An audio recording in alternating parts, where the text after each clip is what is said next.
નમસ્કાર દર્શક મિત્રો, હું છું મહેશ ઠાકોર અને આપ જોઈ રહ્યા છો the times of Mahisagar news.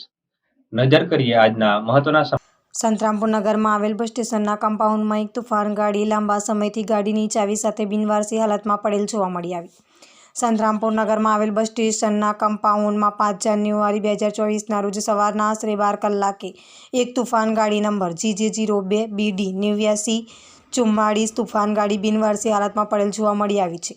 જેમાં સૂત્રો દ્વારા મળતી માહિતી મુજબ સંતરામપુર નગરમાં આવેલ ST બસ સ્ટેશનના કમ્પાઉન્ડમાં એક તુફાન ગાડી જેનો નંબર GJ02 BD 8944 નંબરની ગાડી લાંબા સમયથી ધૂળ ખાયેલી હાલતમાં અને ગાડીની ચાવી અંદર ઘટના સ્થળ પર પડેલ હાલતમાં પડેલ છે.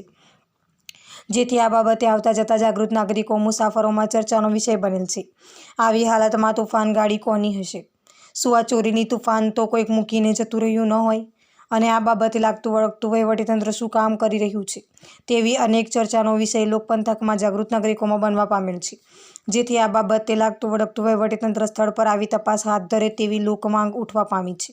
જુઓ આગલા અંકમાં. આપના વિસ્તારના પડે સમાચાર જોવા માટે અમારી channel the times of Mahisagar ન્યૂઝને લાઇક, શેર અને સબસ્ક્રાઇબ કરો.